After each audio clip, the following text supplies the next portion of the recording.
Hello and welcome to Express Mobility. Today we have with us Livia, who is the founder and CEO of Energica Motor, which is one of world's leading electric motorcycle manufacturer and the sole supplier to the MotoE race.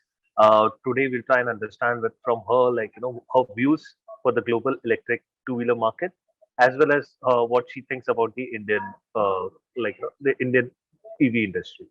Uh, Olivia, first of all, thank you for accepting this interview. And I think this is your Uh, first Indian interview with an Indian publication, for video interview with an Indian publication. Thanks to you.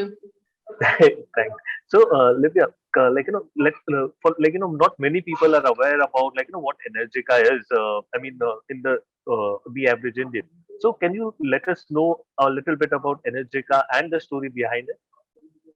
Yeah, we started to work on two-wheelers when it was like 2006, and it was petrol actually racing motorcycles.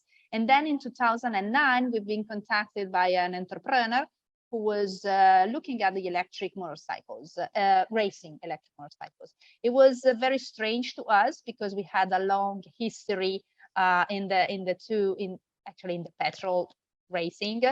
And but at the end of the day, there was a very big crisis, the big economic crisis after Lehman and so on.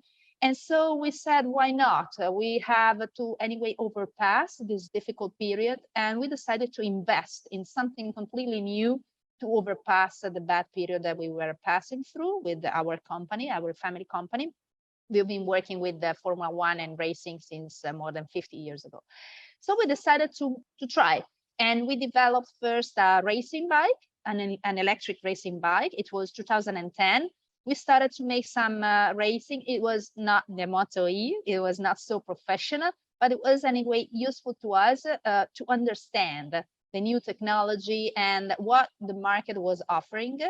And then we developed also a road bike. We moved some assets from racing to the road in order to develop a new industrialized road bike.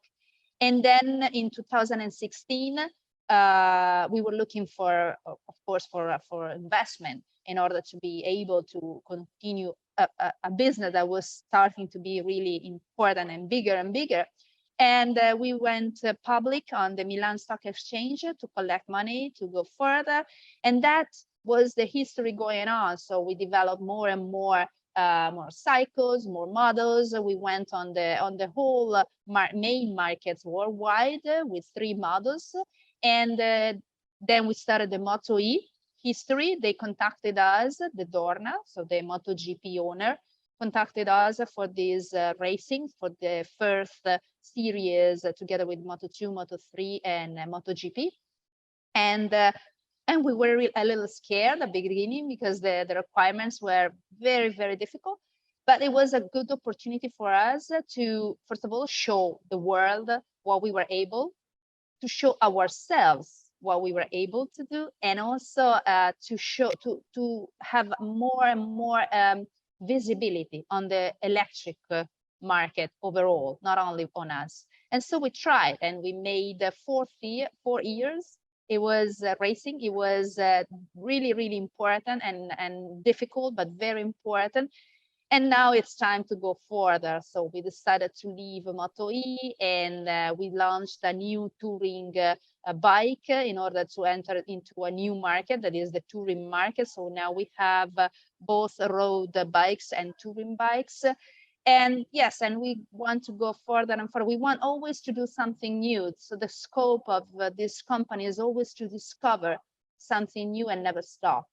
Right. And you spoke about Moto E, so what has been the key learnings from Moto E? Because over there, the two-wheelers or any model vehicle that is raced goes to extreme endurance and extreme performance. So what are the learnings from the Moto E for Energica? Well, first of all, as I said, it was a learning for ourselves, for our people, because again, the requirements were really tough. They were asking for no problems on the range, so always going maximum speed from first lap to the end, maximum reliability. We had only 1 year to develop the bikes, so we had to start from a road bike. So we just made a racing bike based on a product on a road bike. And so again, it was more for ourselves to be more self-confident and to and even if we were still a very young and small company trying to fight with giants like the big manufacturers in the MotoGP paddock, we were very excited. We tried and we win, because at the end we made the 4 years of racing with very good the show. The people were excited, were very happy with us. They made a lot of compliments to ourselves, and the bikes were very reliable. So almost no problems at all from technical point of view in 4 years racing with 18 road race bikes every weekends on the racetrack. So it was great. And that was very good for ourselves to understand. And even if we were so small and young in a world of giants, we had the right skills to go further and to be the leaders. Right. So at present, you have four models in your lineup. And what is your current production capacity? And how many more new models are you planning to introduce or segments that you're targeting? Yeah, well, now we are around hundreds. We never said the exact numbers, because first of all, we were listed, and now we have not so many competitors on the market. So we are very, we don't like so much to share this kind of information. But anyway, we have more than 1,000 more cycles around now. And we have the capacity to reach up to 10,000 in 2025.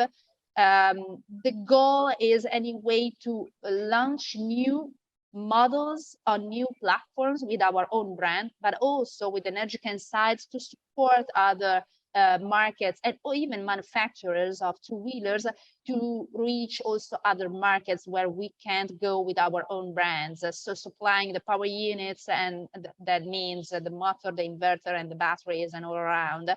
And to support big manufacturers that we need to rush to the electric market, and where our experience, 12 years, the unique experience, can help them to be quicker and reliable.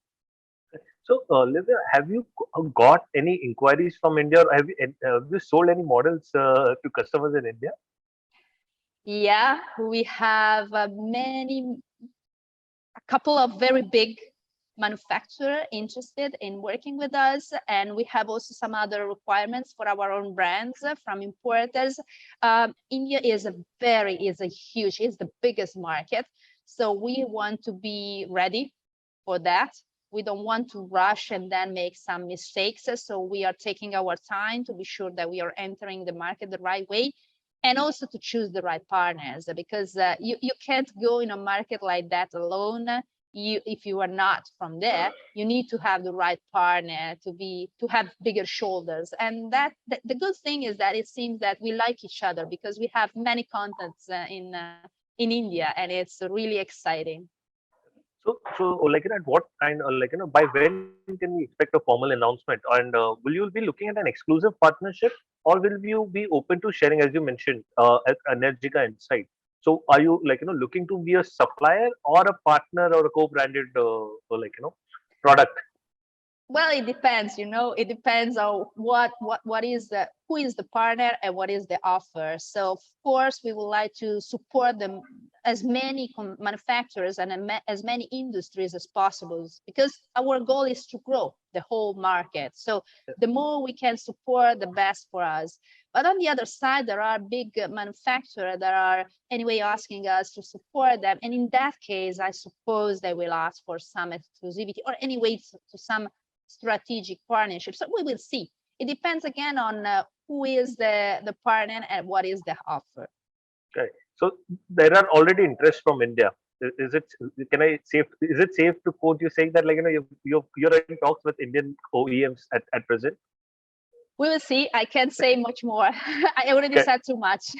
Okay. Okay. And recently, I mean, I just a few days back, the Hero MotoCorp, which is India's largest, which is one of the world's largest two-wheeler manufacturer, invested in Zero Motorcycles, the US-based brand.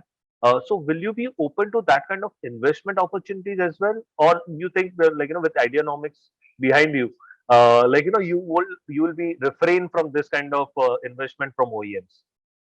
No, of course, we are ready for that. If there is the right offer again and the right partner, we are very interested in in this kind of strategic partnerships, because this is the goal to grow. This is the only way to grow the market, to make synergies with big manufacturers and grow all together. We are anyway, even with Ideanomics, we still are a very young company. So it's much better to join forces and to work all together. The market is still at the beginning, so there is still a lot to do. And in the end, it was the same done also in the petrol motorcycle industry. So there were synergies and manufacturers working together to develop some markets and some segments. So we have to do the same here. So it's very clever. And it's stupid to just to be competitors, because the market is so big and so at the beginning that it's much better to stay together and try each other to work in order to get this market as soon as possible, because the planet is fed up with us. So we need to be quick. Correct. And at present, all your models are in the premium lineup. All the four of models, right? Uh, what about like the say mid size segment, or like a more budget friendly product that could be accessible to a lot many customers? Will Energica leave it up to its partners, part of the Energica Inside, to like enter that market, or will you yourself also look at introducing a more economical products? Well, again, we will see. The technology has to be there. The technology, it's not exactly there now, because what you can do now is not exactly what the customers are expecting. So now to have a cheap bike, let's say a cheap or an entry-level bike, you need to erase some, I believe, some key features that I don't want to renounce. I mean, for example, the fast charging, that in my opinion is the key for success of any electric vehicle. And I don't want to erase that from the bike. But having the fast charging means to have a higher pricing, because anyway, there are components that are expensive now. So we will see when the technology will be there, ready to have the right bike with what the customer is expecting, even if it's an entry-level bike. We will see if we can do something by ourselves or with partners or both. I always think that the technology leads anyway. If you don't have the technology, you risk to do a step that is too far. And if you fall down, it's difficult to go up again. So it's better to be careful and do the right stuff when it's the right time. And like in India, if you look at it, I'm pretty sure you might be aware that the government, the central and the state governments, they're aggressively pushing electrification, and the two and three wheeler segments are said to be the low hanging fruit, which electrification can be easily accomplished. But what we see in the Indian space is that the electrification is happening in the two wheeler space, but on the scooter side. So do you see that like the world over also, that like electrification motorcycles will be the premium products, and when it comes to mass electrification, only scooters will be survive? Again, now it's for the scooters, because scooters are urban bikes and you don't need the fast charge, or at least you need less the fast Correct. charging, because you stay inside the city. And even if it's a big city, with the scooters and the batteries that you can have now, slow charging can be feasible and can be anyway a product interesting for the final customer. When you have a motorcycle like ours, you want to go outside of the city, and to go outside you need again a different technology. You need the fast charging, you need performance, reliability. For that, for an entry level, we are not still ready. The technology is not ready yet, and so you can't go in a too big market, because it's still a niche. To go in a big market, you need an entry level motorcycle, so much lower price, with that technology on. Otherwise, it will just be a compromise and not exactly what the market is waiting for. So again, depending on the technology, it's going fast, the development, so it could be sooner than expected. but we still need to be sure that the customers will have what they want. Otherwise, it's the boomerang, because you are trying to push something that people will not buy, or anyway will not be very happy with. And so they will always say, oh, but anyway, the petrol motorcycle is better. So we need to let them say, no, the electric motorcycle is much better, because they convince me on everything, on performance, on range, on charging, on everything. So it's possible, but scooters now are easier because they need a shorter range. So by when do you see electric motorcycles becoming affordable, or when do you see that the technology reaches the stage where it doesn't cost a premium, and and companies like Energica can make it accessible for others without compromising on the technology or the performance. So Well, it's a common scale, okay? So you need, first of all, the technology to be ready, and second, that the technology is affordable. And it's not right there now. Big volumes are made by cars now. So what is starting to be feasible from economical point of view, it's the automotive industry, because you have millions of cars around. And so the real economy of scale is starting there. So until you use the technology that goes on cars, you can use some economy of scale. But this is only for big motorcycles. If you go down to scooters, you have the big numbers of the scooters, because again, the market is very big. And so there are some economy of scale going down with the prices. But when you are in the middle between the automotive and the scooters, this area is only for the motorcycles, and numbers are too small now. So that's why it's not still very competitive. We need a little more time to grow the market, to grow the technology, and to be therefore affordable and competitive with the petrol motorcycles. and what about I think you already have a partnership with Dell'Orto where you're co-developing products and components. Dell'Orto has a very strong presence in India as well. They're working with the big names in the Indian space as well. So through Dell'Orto, would you be also looking at do you source any components from India at present, or everything is from Italy? Yeah, we're working with them. They are suppliers of us now. So we developed together the motors and inverters, and now we are one of the customers, and we are also selling those components together with our staff to some customers of us. So with the Energica side, we're working very well with them. They have a very good product. And so when it's competitive and when it's the right one for the final customers of Energica side, we are working a lot with them, and they are a very good partner, very good supplier, very reliable. Yeah. And what about R&D and software development? India is a very big hub for software development and R&D. So, do you plan, or do you have any plans to set up at least the R&D or software side? Well, we never stop the research and development. It's the key of our success so far, and it will be in the future as well as any other company. In particular, if you are in the Motor Valley in Italy. So here people is expecting companies to always do the best and the most innovative and so on. So we are continuously developing new stuff. The new Xperia, so the new touring bike, is a completely new platform with new batteries, new motor, new inverter. So it's 100% new. And it took only 1 year and a half to us. Usually a new platform takes more than 4 or 5 years. So it was very quick R&D. And we are going on the same way. So we are developing also a new platform. We will see. We never stop. No, Piaggio is a traditional Italian company like yours, and they also have a presence in India. And they are still as you mentioned, I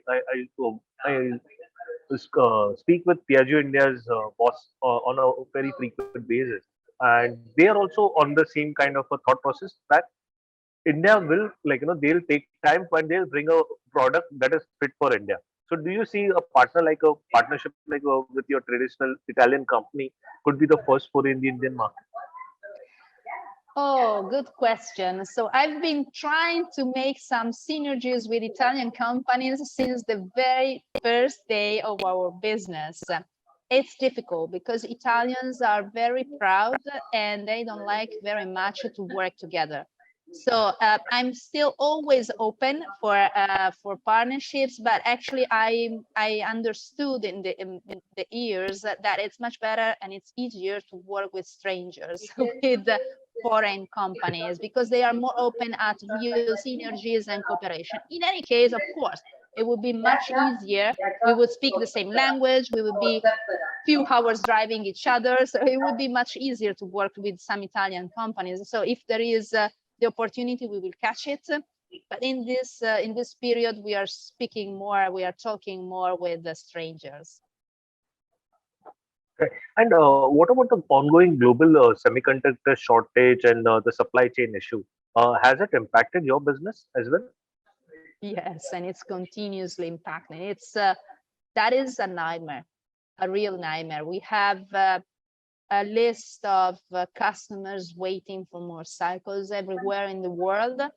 And we don't have any visibility because our suppliers are telling us that they deliver the parts on Monday, and then they call you on Monday and say you, I'm sorry, but we are not shipping. And they don't tell you before, but really at the end, because they are at the same point, that they wish until the very end that the parts will arrive to them and they don't reach them. So it's a real nightmare. And with the war, actually, there are things that are even getting worse. So yeah, the situation is very difficult, and I don't see so far a big change in the near future.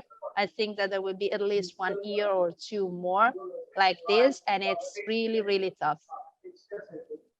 And what about battery chemistries? Are you, what after lithium ion? Are you exploring that because you are one of the disruptive R&D player in the two-wheeler segment, and since you are in the premium segment, you can afford to introduce newer technologies much before the mass market. So, what are the new technologies or new battery chemistries that you are exploring right now, which could be feasible for the two-wheeler segment? Well, I can't say you what, because of course I would give an interesting information to the competitors. But anyway, yes, we are always looking for new chemicals and also new batteries, because we manufacture the whole battery by ourselves. We are one of the few company in the world doing everything by ourselves. So we buy just the cells and then we do everything inside. So we are working with different battery suppliers with different chemicals. It's again for long terms, because if you change the chemicals, it means that you will need the time to go on the market. So usually you work with something that is closer to the market for the products that are going on the market within 2 or 3 years, and then you plan something for the future. But yeah, of course, we have to continuously look around. That's why we never wanted to make an exclusivity with a supplier of batteries so far, because we want to be free to change in case there is someone that is able to deliver something that is better. On the opposite, we understand that it could be useful sooner or later to find a good partner. So we are looking at big ones that are able maybe to also to develop quickly new chemicals and new batteries. So we will see. We are talking with some of them. And Livia, you are one of the few women entrepreneurs in the automotive space, and for long, the automotive industry is a male-dominated industry. What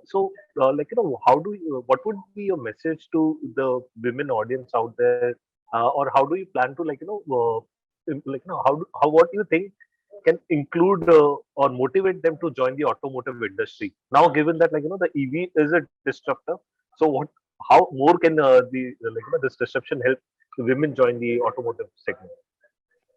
Yeah, actually the EV, it's the same as the automotive industry. So it doesn't change. It's anyway automotive, and it's male dominated. So what I can say is that it's tough. So you have to be tough. We are tough if we want. So women can be really tough, even tougher sometimes than males. So I'm not worried of women joining us. I'm sure that they can be very good at this, but they have to be ready for sacrifices and to be very strong and to ask for help when they need. Because again, I'm a mom, I have a family, I have a child, I have my life. but I need help. And when I need help, I ask for help. I'm not too shy. And this is important. It's stupid to try to do everything by yourself. It's impossible. So it's better to be smart enough. So when you need some support and help, ask, and be clear with people that you will be there and you will fight for your job and for your role in the company, and you need the help. And things are changing. So when you are clear and you fight for that, people are starting to leave you and to support you. And lastly, from an optimistic point of view, by when can we expect to see an Energica motorcycle in India? Hopefully. Well, again, we are talking with some partners and some importers, so we will see. I want to be sure to have the right one. I don't want to make mistakes. If you make a mistake in Europe, well, we are very close. We can solve it very easily, and it's easier. We know very well the companies and the people and the culture. India is big. We don't want to make mistakes. We want the right partner. So when we will find the right one, the best one for our customers to be satisfied with both the motorcycles and our importers and resellers, we will do it. But first of all, we want to be sure not to cheat our customers. They have to be satisfied with our motorcycles and the service. And the service is in charge of the partner. So I have to find first the right partner. Correct, correct. But any timeline, any particular year by when that you would look to say the next 3 years or 5 years? Yeah, no, absolutely. I'm not in few months, but not in many years. Within 1 or 2 years maximum, we have to be there, of course. The thing is that I am very impatient. So when I think of something, I want to do it immediately, and this is not possible now. So not in few days, not in few months, but absolutely yes, within a couple of years maximum, we will be there. Correct. Okay. Thanks a lot, Livia, for your time, and I hope to see you in person soon, and with the major announcements. Uh, Yeah. Thank you for sharing your views with us. Thanks to you.